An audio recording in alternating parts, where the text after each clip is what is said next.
Hello guys and welcome back to my channel Sirf IAS. तो यहाँ पे विजन आईएएस की पीटी 365 2021 के लिए जो आई है सोशल इश्यूज की उसे कंटिन्यू करते हुए आज मैं आपके लिए इसका पार्ट 2 प्रेजेंट करने जा रही हूँ। तो आइए शुरू करने से पहले चैनल को सब्सक्राइब कर लीजिए, बेल आइकन को प्रेस करिए ताकि आपको रेगुलर अपडेट्स मिलती रहें। अब इसका पहला टॉपिक जो हम डिस्कस करेंगे वो कहता है protection of women from domestic violence act 2005। नाम ही कहता है कि औरतों का प्रोटेक्शन हो रहा है डोमेस्टिक वायलेंस से, और ये एक्ट 2005 वाला। जानते हैं न्यूज़ में क्यों ना, सबसे पहले समझते हैं। देखिए, सुप्रीम कोर्ट ने रिसेंटली एक बात कही, ये कहा कि जो विमेन हैं, जो औरतें हैं, इनके पास राइट है कि वो रेजिडेंस में रह सकती हैं शेयर्ड हाउस के अंदर, इवन इफ ये रेंटेड क्यों ना हो और या तो फिर ओन करा गया हो उसके सास ससुर मतलब इन लॉज के द्वारा, and the husband had no ownership right over it. अब आपके माइंड में आया होगा कि मैम ये शेयर्ड हाउस का मतलब यहाँ पे हमको थोड़ा बता दीजिए क्लियरली क्या है। तो इस एक्ट के अंदर बच्चों जो शेयर्ड हाउस है उसे डिफाइन करा गया है एक ऐसी जगह जहाँ पे औरत वो रह रही हो या फिर किसी स्टेज पे अपनी लाइफ की वहां पे रह चुकी हो, ठीक है, और वो डोमेस्टिक रिलेशनशिप में रह चुकी हो, या तो सिंगल रह रही हो और या तो फिर अपने हस्बैंड के साथ रह रही हो, ठीक है। और इसमें इंक्लूड होगा ओन्ड या रेंटेड, दोनों हाउस होगा। अब बात आती है डोमेस्टिक रिलेशनशिप की। कौन क्या अब ये डोमेस्टिक रिलेशनशिप मैम क्या होता है? देखिए, डोमेस्टिक रिलेशनशिप में आता है मैरिड वुमेन हो, मदर हो, डॉटर हो, सिस्टर हो उसकी, या लिव इन रिलेशनशिप में रहती है फैमिली मेंबर्स जैसे कि मदर्स या ग्रैंड मदर्स कुछ हो। बात इतनी समझ में आ गई? तो अब हमारे लिए ये जानना ज़रूरी है कि आखिरकार ये जो protection of women and domestic violence act है, ये P W D A PWDVA है, ये क्या है? देखिए, पहली चीज़ तो एक सिविल लॉ है।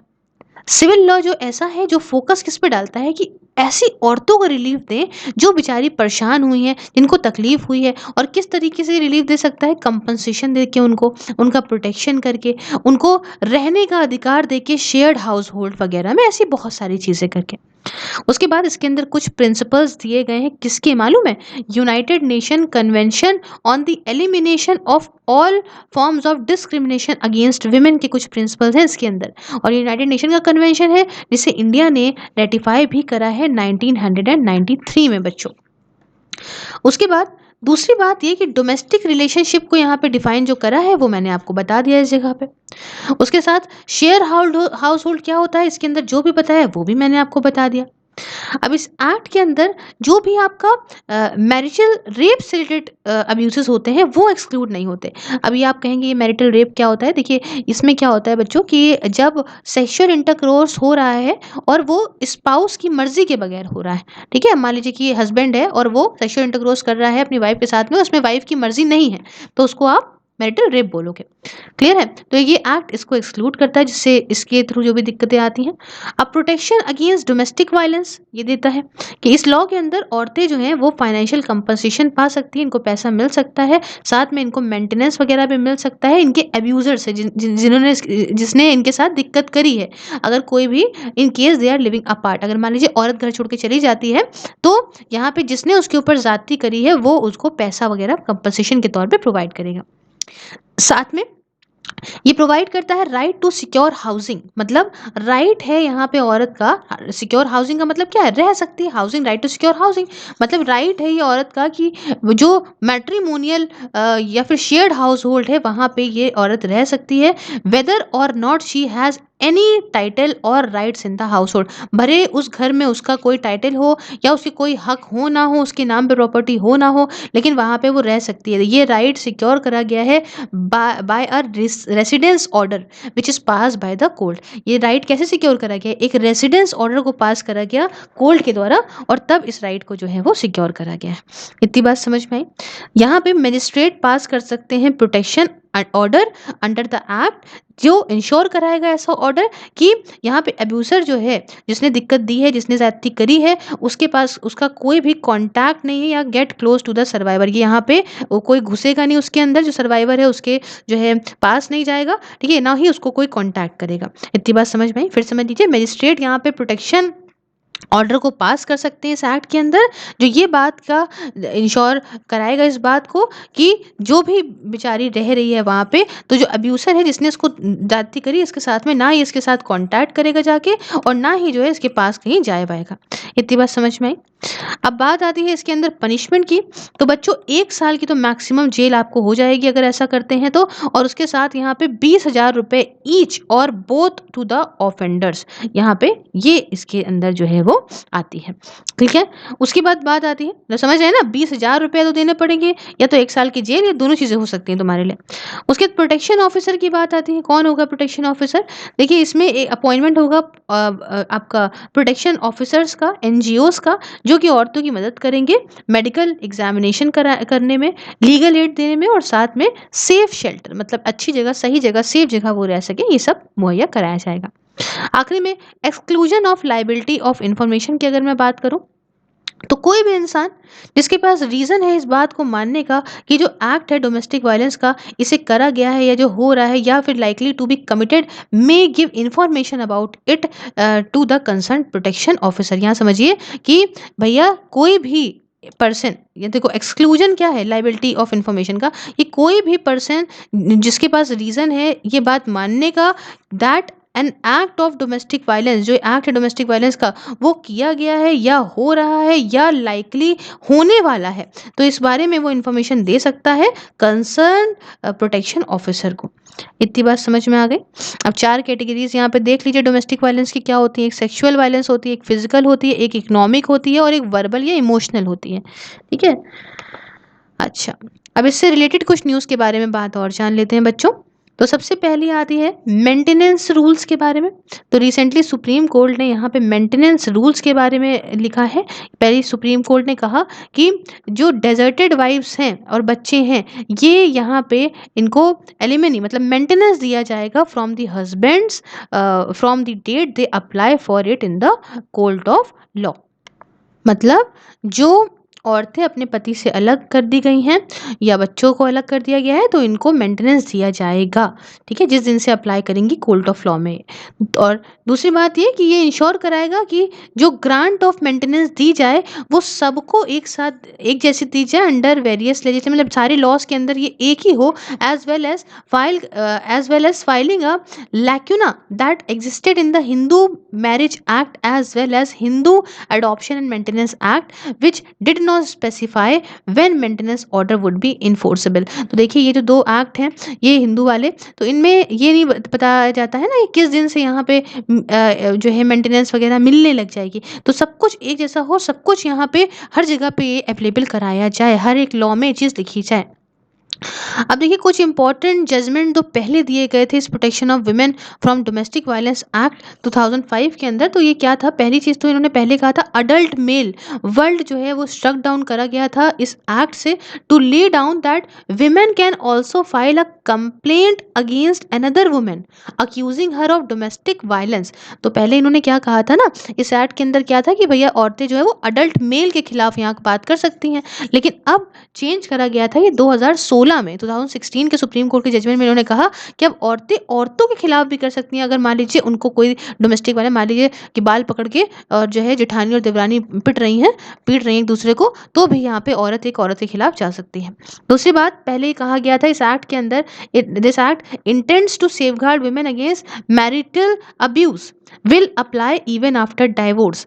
अब यहाँ पे ये था कि ये एक्ट ने सेफगार्ड करा था विमेन को अगेंस्ट मैरिटल अब्यूज़, और जो मैरिटल अब्यूज़ है कि ज़बरदस्ती उसकी मर्ज़ी के बिना उससे साथ सेक्सुअल इंटरकोर्स किया जा रहा है, ये डिवोर्स अप्लाई करने के बाद भी ये लागू रहेगा। 2018 की सुप्रीम कोर्ट की जजमेंट में बात कही गई थी। और जो लिव इन पार्टनर है ये मेंटेनेंस के लिए यहाँ पे जो है मांग सकते हैं मेंटेनेंस, लिव इन पार्टनर भी की 2018 की सुप्रीम कोर्ट की जजमेंट ने कहा था। और साथ में आखिरी में granting maintenance does not depend on wife's earning, ये मेंटेनेंस देना जो है वो जो वाइफ की अर्निंग है, जो वो पैसा कमा रही है उस पर डिपेंड नहीं करेगा। ये नहीं है कि भैया 30,000 रुपये वो कमा रही है तो हम मेंटेनेंस क्यों दें इतना, उसके बाद तो खुद ही पैसा, ऐसा नहीं होगा। ये वाली बात 2019 की दिल्ली हाई कोर्ट जजमेंट में कही गई थी। ठीक है? इतनी बात समझ में आ गए। अब नेक्स्ट टॉपिक की बात करते हैं। नेक्स्ट टॉपिक कहता है सेक्सुअल हैरेसमेंट के बारे में। अब ये क्या है, ज़रा न्यूज़ में क्यों रहा, थोड़ा-सा समझते हैं इस बारे में। देखिए, कई सारे जो इंडियन कंपनीज़ हैं, ये इफ़ेक्टिवली इम्प्लीमेंट नहीं कर रहे हैं प्रोविजंस जो कि sexual harassment of women at work place की हैं। Prevention, prohibition and redressal act 2013 की हैं, या फिर आप जिसे हम लोग शॉर्ट फॉर्म में पीओएसएच एक्ट कहते हैं, उसकी हैं। तो इस एक्ट की प्रोविजंस को बहुत सारे ऐसी कंपनीज़ हैं, जो सही तरीके से अपने यहाँ लागू नहीं कर रही हैं इन प्रोविजंस को।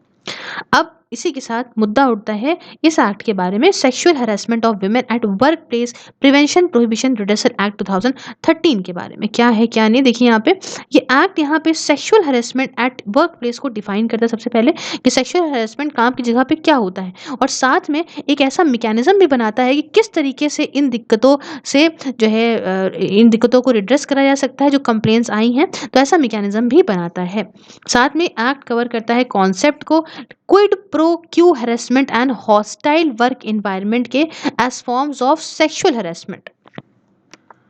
अब ये क्विड प्रो क्यू जानते हैं क्या होता है? इसका मतलब होता है एक फेवर या एडवांटेज जो कि मिलता है, मतलब कुछ देने की बदली में कुछ लेना, ये चीज़। तो इसको भी अगर इस तरह से भी कुछ देने की बदले में लिया जा रहा है, और ये भी अगर हरासमेंट के तौर पे किया जा रहा है वर्क एनवायरनमेंट में, ऐसा वर्क एनवायरनमेंट है, तो इसको भी सेक्सुअल हरासमेंट के अंदर गिना जाएगा, अगर ये ऐसे अगर ये हो रहा है in connection with an act or behaviour of the sexual harassment. अगर ये इस तरीके से हो रहा है जो मर्जी से नहीं है और सेक्सुअली हैरेस कर रहे हैं तो, ठीक है। और तीसरी बात, ये सेफगार्ड्स देता है अगेंस्ट फॉल और मैलिशियस चार्जेस। अगर किसी ने किसी के खिलाफ बहुत ही गलत फालतू के फ्रॉड चार्जेस लगा दिए उसको फंसाने के लिए, तो इसके खिलाफ यहाँ पे जो है सेफगार्ड भी है, प्रोटेक्शन भी है इसके अंदर। और चौथी बात, इसको इनैक्ट किया गया था इम्प्लीमेंट करने के लिए विशाखा गाइडलाइंस, जो कि सुप्रीम कोर्ट ने लेट डाउन करी थी। और आखिरी में ऑनलाइन प्लेटफॉर्म जैसे कि शी बॉक्स, काफ़ी फेमस रहा था ये she box, enable women employees जो है यहाँ पे फाइल कर सकती हैं कंप्लेंट्स को, सेक्सुअल हैरेसमेंट अगर उनके साथ कुछ हुआ है उनके काम की जगह पे, मतलब वर्क प्लेस पे, तो हेंस यहाँ पे अच्छे तरीके से इम्प्लीमेंट हो पाए ये 2013 वाला एक्ट, इसलिए इसको यहाँ पे लाया गया था। तो यहाँ पे आप एक चार्ट के थ्रू चीज़ों को देख सकते हैं, थोड़ा सा आपको सही समझ में आएगा। पीओएसएच एक्ट फॉर्मल सेक्टर में, इनफॉर्मल सेक्टर जिसमें आपको डोमेस्टिक वर्कर्स वगैरह से आते हैं। अब उसके बाद यहाँ दोनों तरीके से देखिए, ऑफिस जिसमें 10 या 10 से ज़्यादा एम्प्लॉयज़ होते हैं, तो इनमें क्या होता है कि एम्प्लॉयर्स को यहाँ पे एक ऐसा इंटरनल कंप्लेंट कमेटी को बनाना पड़ेगा जिसमें 10 से या 10 से ज़्यादा एम्प्लॉयज़ हैं। साथ में इंटरनल कंप्लेंट कमेटी के पास पावर सिविल कोर्ट्स की होंगी, और उसके साथ इस कमेटी के पास यहाँ पे मेंबरशिप होगी एनजीओज की या एसोसिएशन की, जो सिर्फ और सिर्फ औरतों के लिए ही काम करता हो। दूसरी बात, इस्टेब्लिशमेंट जिसमें 10 से एम्प्लॉयज कम होते हैं, है ना, for women in the informal sector की बात करें तो इसमें लोकल कमेटी हर एक जो डिस्ट्रिक्ट की है उसे स्टेट गवर्नमेंट की डिस्ट्रिक्ट ऑफिसर या फिर कलेक्टर जो है ध्यान रखेंगे, ये एक ऐसी कमेटी बनेगी। साथ में एडिशनल लोकल कंप्लेंट कमेटी जो कि ब्लॉक लेवल पे भी बनाई जाएगी। तो ये कुछ बात इसके अंदर कही गई। अब देखिए, इससे रिलेटेड कुछ न्यूज़ थोड़ी हम जान लेते हैं। तो सबसे पहले समझेंगे यहाँ पे एनडीएसओ के बारे में, मतलब national database of sex offenders के बारे में। देखिए, इसके एनडीएसओ के अंदर वो सारे जो है जो कन्विक्ट होते हैं, चार्जेस जिन पे रेप के लगे हों, गैंग रेप के लगे हों, चाइल्ड सेक्स अब्यूज़ के लगे हों, ईव टीजिंग के लगे हों, तो ये अगर हम बात करें तो इसमें हैव क्रॉस 1 मिलियन नेम्स। इसमें पता है कितने नाम आ चुके हैं अभी तक? 1 मिलियन नाम आ चुके हैं। ये क्या है मालूम है एनडीएसओ? ये एक सेंट्रल डेटाबेस है सेक्सुअल ऑफेंडर्स का हमारे कंट्री में। पूरा डेटा इसके अंदर है कि भाई जिन्होंने भी ऐसा कुछ ऑफेंड करा है, रेप करा है, गैंग रेप करा है, चाइल्ड सेक्स अब्यूज करा है, ईव टीजिंग करा, कुछ भी करा है, तो इसमें उसका नाम है।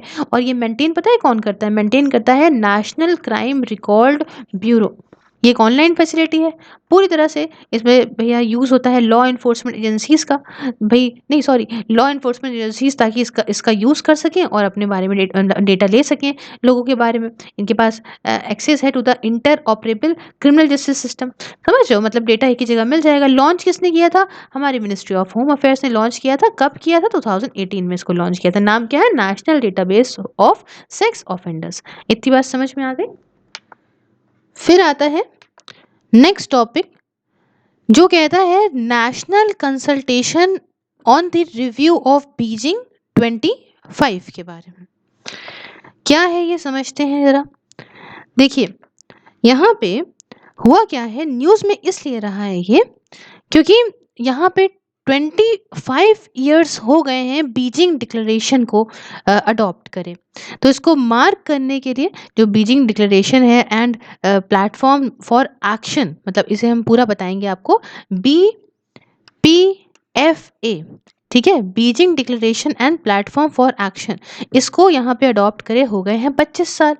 और इसको मार्क करने के लिए ही Ministry of Women and Child Development ने, नेशनल कमीशन फॉर वुमेन ने और United Nations Women organise United Nation Women ने यहाँ पे ऑर्गेनाइज करा है एक national consultation on review of Beijing 25 को। ठीक है, अब यहाँ पे थोड़ा हम समझेंगे कि आखिरकार बीजिंग, जो ये आपका Beijing declaration and the platform for action 1995 क्या है, पहले ये बात समझ लेते हैं। देखिए यहाँ पे जो आपका Beijing declaration and platform for action था, देखिए इसको अडॉप्ट कैसे कब किया गया था, इसको अडॉप्ट किया गया था आपका 4th world conference on women जो कि 1995 में हुई थी उसमें। और ये कहाँ पे हुई थी, ये हुई थी बीजिंग के अंदर। ठीक है, साथ में यूनाइटेड नेशन ने ऑर्गेनाइज करे थे कुछ 4 वर्ल्ड कॉन्फ्रेंसेस को ऑर्गेनाइज करा गया था। वर्ल्ड कॉन्फ्रेंस ऑन वुमेन को किया गया था। बाकी जो 3 थी उनमें से पहली जो थी वो थी वर्ल्ड कॉन्फ्रेंस इन मेक्सिको के अंदर, दूसरी आपकी हुई थी second world conference in Copenhagen जो कि 1980 में हुई थी, और तीसरी जो हुई थी वो हुई थी वर्ल्ड कॉन्फ्रेंस इन नैरोबी जो कि 1985 में हुई थी। ठीक है अब ये जो आपका BPFA है, मतलब Beijing declaration and platform for action जो है, ये यहाँ पे क्या करता है, यहाँ पे सेट करता है कि भाई स्ट्रैटेजिक ऑब्जेक्टिव्स और एक्शंस क्या होंगे जिससे हम औरतों को और एडवांस कर सकें, साथ में जेंडर इक्वालिटी पा सकें 12 क्रिटिकल एरियाज ऑफ कंसर्न में, 12 ऐसे एरियाज में जहाँ पे औरत और आदमी के बीच में गैप होता है वहाँ पे। अच्छा, पूरे वर्ल्ड के प्रोसेस की बात करें तो इसके इम्प्लीमेंटेशन को लेके जो आपका BPFA में बार बार बोलूंगी, ठीक है, आपका जो Beijing declaration and platform for action, तो वर्ल्ड वाइड प्रोग्रेस जो इम्प्लीमेंटेशन को लेके है BPFA की, ये हर एक 5 सालों के बाद रिव्यू करी जाती है। और कौन रिव्यू करता है इसे करता है commission on the status of women, CSW इसको रिव्यू करता है कि भैया कितनी हद तक हमने अपने ऑब्जेक्टिव्स को पाया। प्लेटफॉर्म कोई लीगली बाइंडिंग डॉक्यूमेंट नहीं है, बट एक गाइड है for the United nation governments और NGOs के लिए कि आप इस तरह से करेंगे तो औरतें थोड़ा और अच्छे से इम्प्रूव हो सकती हैं। तो it for the first time इसने फैसिलिटेट करा कि persistent discrimination against and violation of the rights of a girl child getting included as a separate critical area of concern. इसमें यहाँ पे जो लगातार डिस्क्रिमिनेशन होता है अगेंस्ट और वायलेशन होता है राइट्स का जो गर्ल चाइल्ड के, इसे यहाँ पे इंक्लूड करा गया है as a separate critical area of concern के तौर पे, एड्रेसिंग इशू जैसे कि child marriage, female infanticide, genetical mutilation, है ना, जेनिटल म्यूटिलेशन और प्रीनेटल सेक्स सिलेक्शन। तो ये सब कुछ इसके अंदर डाला गया है। अब यहाँ पे बात आती है कि कुछ नेशनल कमीशन फॉर वुमेन के बारे में हम समझते हैं ये क्या है। देखिए स्टैट्यूटरी बॉडी है, स्टैट्यूटरी बॉडी क्या होती है, जो पार्लियामेंट के किसी एक्ट के थ्रू इस्टेब्लिश करी जाती है। जिसे इस्टेब्लिश कब किया गया था बच्चों, 1992 में इस्टेब्लिश करा गया था under the national Commission for women act 1990 का।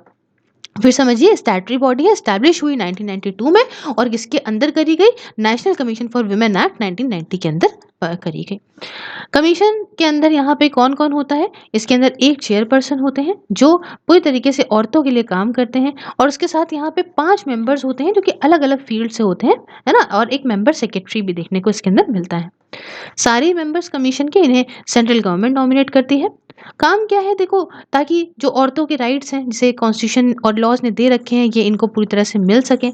दूसरी बात, प्रॉब्लम्स जो औरतें झेल रही हैं आज के दिन में उसे यहाँ पे समझें, जाने, स्टडी करें और रिकमेंडेशन दें कि किस तरीके से इन प्रॉब्लम्स को ख़त्म किया जा सकता है।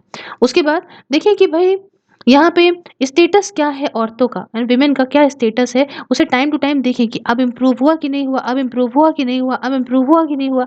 और आखिर में फंडिंग और फाइटिंग केसेस जो भी आपका वुमेन्स के राइट्स के वायलेशन से रिलेटेड होते हैं वो, कि भैया जैसे मान लो और किसी औरत का राइट नहीं मिला उसको, वो गई तो वो सारे केसेस की फंडिंग, पैसा वगैरह लगाना, ठीक है, ये सब कुछ करना। और साथ में अब बात करेंगे UN वुमेन के बारे में, ये क्या है। तो ये एक यूनाइटेड नेशन की एंटिटी है, 2010 में एस्टैब्लिश हुई थी। ये पूरी तरह से जेंडर इक्वालिटी को डेडिकेटेड है और औरतों के एम्पावरमेंट को डेडिकेटेड है। काम क्या करती है? काम पूरे ही वर्ल्ड में ग्लोबली काम करती है ताकि एक ऐसा विजन क्रिएट करें सस्टेनेबल डेवलपमेंट गोल्स का, a reality for women and girls and stands behind women's equal participation in all aspects of life. यही बात है कि औरतें जो हैं वो यहाँ पे इनको इक्वल पार्टिसिपेशन और आदमियों के जैसा हर एक एस्पेक्ट्स में लाइफ की, इसके लिए काफ़ी ज़्यादा ये काम करती है। इतनी बात समझ में आ गई? एक चार्ट देख लीजिए, वहाँ पे बना हुआ है, यहाँ पे लगाया भी है। देखिए, UN commission on the status of women, CSW, ये functional commission of the economic and social council establish किया गया था इकोसॉक को 1946 में। साथ में principal global intergovernmental body पूरी तरह से डेडिकेटेड है प्रमोट करने में जेंडर इक्वालिटी को और वुमेन्स के पार्टिसिपेशन को और एम्पावरमेंट को। उसके साथ 1996 में इकोसॉक, इकोसॉक का मतलब क्या है यहाँ पे देख लीजिए, इकोनॉमिक एंड सोशल काउंसिल को एक्सपैंड करा इसने कमीशन का मैंडेट, और इसमें इंक्लूड करा implementation of Beijing declaration and platform for action को इसी कमीशन ने। साथ में इंडिया को इलेक्ट करा गया इसके मेंबर के तौर पे फॉर द 4 इयर्स टर्म, जो कि 2021 से 25 तक के लिए है, और इसीलिए इसको न्यूज़ में भी इतना ज़्यादा ले लिया गया है। उसके बाद इस पार्ट के लास्ट टॉपिक की बात करते हैं, जो कहता है चाइल्ड मैरिज के बारे में। सबसे पहले समझिए कि होता क्या है, सबसे पहले हमारे लिए यही जानना बहुत ज़रूरी है। तो सरकार इज़ लाइकली, मतलब होता क्या है, नहीं मतलब न्यूज़ में क्यों रहा, पहले ये जानते हैं कि चाइल्ड मैरिज का टॉपिक आखिरकार न्यूज़ में क्यों रहा। देखिए, सरकार ये माना जा रहा है कि डिसाइड करेगी on revising the minimum age of marriage for girls based on task force report, जिसे हेड कर रहे थे Jaya Jaitley, to examine matters pertaining to age of motherhood, imperatives of lowering MMR and improvement of nutrition levels and related issues। समझ रहे हैं? मतलब ये है कि हो सकता है सरकार डिसाइड कर ले कि मिनिमम एज जो है लड़कियों की शादी करने की उसे बदलाव करे, और ये किस पे बेस्ड करेगी, ये याद रखिएगा, टास्क फोर्स रिपोर्ट, जिसे जया जेटली जेटली जो है हेड कर रही थी, है ना, कि ये सारा का सारा देखिए कि मैटर्स क्या होगी, एज माँ बनने की, या मतलब एक पर्टेनिंग एक एज मान के चलने वाली, ठीक है। तो ये सारे कुछ, अब उसके बाद यहाँ पे समझते हैं हम, ये तो न्यूज़ में रहा भी बड़ा था ना, अभी काफ़ी न्यूज़ में रही थी ये बात। चलिए, प्रोविजंस क्या रिलेटेड होती हैं चाइल्ड मैरिज से रिलेटेड, यहाँ पे जानते हैं। यहाँ पे देखो भैया, चार्ट सबको समझा देगा। Prohibition of child marriage act 2006 देखते हैं, तो उसके हिसाब से अंडर एज जो शादियां होती हैं, उम्र से पहले शादियां होती हैं, वो उसे वैलिड करार करता है। बल voidable, which means that an under age marriage is valid as long as the minors involve in the marriage want it to remain valid. यहाँ समझिए, इसके अंदर 2006 का जो prohibition of child marriage act है, वो कहता है कि अंडर एज मैरिज ठीक है, कोई दिक्कत नहीं है ना, वैलिड है, बट वॉइडेबल तब हो जाएगी, दिक्कत तब आएगी, जब टूटेगी, जब जो है जो दोनों के दोनों जिन्होंने शादी करी है उनको इस शादी से कोई दिक्कत हो, समझे। लेकिन अगर इन लोगों को कोई शादी से दिक्कत नहीं है, ठीक है, ये खुश हैं, तो हाँ ये वैलिड है, कोई बात नहीं, आप रहिए। उसके साथ ये कहता है कि under age marriages as void, ये वॉइड करार कर दी जाएंगी, खत्म हो जाएंगी, या फिर हैविंग नो लीगल वैलिडिटी, जिनकी कोई भी लीगल वैलिडिटी नहीं होगी, वेयर दे इन्वॉल्व ट्रैफिकिंग, देखिए शादी करके ट्रैफिकिंग करने लगे, बेचने लग गए अपनी बीवी को, ठीक है, या आपका फ्रॉड वगैरह या ऐसा कुछ गलत काम हो रहा है इसके अंदर। उसके बाद तीसरी बात, allow the minor party to repudiate the marriage और to have it nullified right up till 2 years of attaining majority. अब यहाँ पे ऐसा हो सकता है कि जब ये माइनर मेजोर हुआ, मतलब ये जब ये 18 साल से ऊपर बन गया, मेजोरिटी पाया अपनी, तो यहाँ से ये इसके पास हक होता है कि अगले 2 सालों तक ये अपनी इस शादी को नलिफाई, मतलब खत्म कर सकता है। क्लियर हो गई, ये एक्ट ये कहता है। उसके बाद सेक्शन नंबर 375 जो कि आईपीसी का, इंडियन पेनल कोड का है, वो क्या कहता है समझिए, ये पेनलाइज करता है सेक्सुअल एक्ट अगर आप किसी ऐसी लड़की के साथ कर रहे हो जो 18 साल से कम उम्र की है, विद और विदाउट द कंसेंट, चाहे उसकी मर्जी हो चाहे ना हो, उससे मतलब नहीं है यहाँ पे। अगर आपने 18 साल से कम की लड़की के साथ सेक्सुअल एक्ट किया तो मतलब आपको पेनल्टी भरनी पड़ेगी। Independent thought versus union of India case में जो कोर्ट है, इसने एक एक्सेप्शन डाला था, एक्सेप्शन 2 ऑफ द सेक्शन 375 के अंदर डाला था, इसमें non consensual sex with wife of age above 15 years, तो ये इसके अंदर आ रहा था कि 15 साल से ऊपर की अगर आपकी वाइफ है तो आप ठीक है कर सकते हैं, ये एक एक्सेप्शन डाल दिया गया था। खैर इसके बाद आता है protection of children from sexual offences act, POCSO जिसको बोलते हैं, ये 2012 का एक्ट है, काफ़ी फेमस है। ये पेनलाइज करता है penetrative sexual assault on a child, कोई भी हो, कोई भी हो, by anyone related to a child through marriage, ठीक है जो बंदा यहाँ पे मैरिज से रिलेटेड हो। उसके बाद स्पेशल मैरिज एक्ट आता है 1954 का।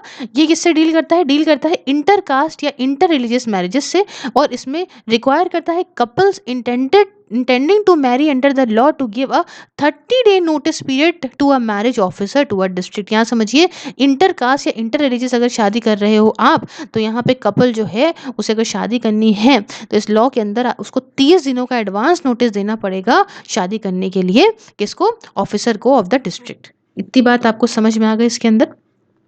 और एक और इसके अंदर चार्ट है जो ये पूरा पूरा ऐसे ही समझाता है evolution of child marriage law in India, कैसे कैसे चाइल्ड मैरिज लॉ हमारे देश में आता गया। समझिए, ये बात कुछ 1891 की है बच्चों, जब age of consent act 1895 Britishers ही लेकर आए थे। उसमें क्या हुआ था कि जो उम्र थी कंसेंट फॉर सेक्स की, ये 10 साल से बढ़ा के यहाँ पे 12 साल कर दी गई थी, समझ रहे हैं। उसके बाद क्या हुआ, फिर 1929 आया जिसमें चाइल्ड मैरिज रिस्ट्रेंट एक्ट को लाया गया। यहाँ पे शारदा एक्ट काफ़ी फेमस है, मॉडर्न हिस्ट्री में हमने पढ़ा भी है।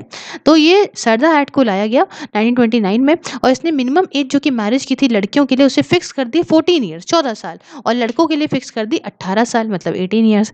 एक्ट को फिर से अमेंड करा गया 1978 में आज़ादी के बाद, जिसने उम्र को बढ़ा के यहाँ पे 21 साल और 18 साल कर दिया, यहाँ पे बढ़ा के, ठीक है। एंड मतलब ये 21 साल लड़कों के लिए और 18 साल जो है वो इसे लड़कियों के लिए कर दिया गया, ठीक है। बाद में इसको बाद में रीइंट्रेट करा गया 2006 के एक्ट की तरह, ये समझते हैं यहाँ पे। ये एक्ट 2006 में आया, और ये एक्ट क्या था? Prohibition of child marriage act 2006। इसमें एज लिमिट रिवाइज करी गई 18 और 21 for the girls and the boys respectively, ठीक है। तो यहाँ पे क्या कर दिया गया कि 18 साल लड़कियों के लिए और बॉयज़ के लिए जो है वो 21 साल कर दी गई। इतनी बात आपको समझ में आ गई, क्लियर है। तो यहाँ पे हमारा ये पार्ट होता है complete. So if you like the videos, so please like the video, share it with your friends, subscribe your channel Sirf IAS, and if you want to watch this videos on Facebook just like the page Sirf IAS and watch this videos there. Along with this, if you want to go for one daily insta reel question, just follow us on Instagram also, and for any other social media platform, link is in the description. Along with this, if you want to join my channel and enjoy the various perks, just press the join button and enjoy the various perks also. Thank you so much for discussion. Have a wonderful day ahead. Take care.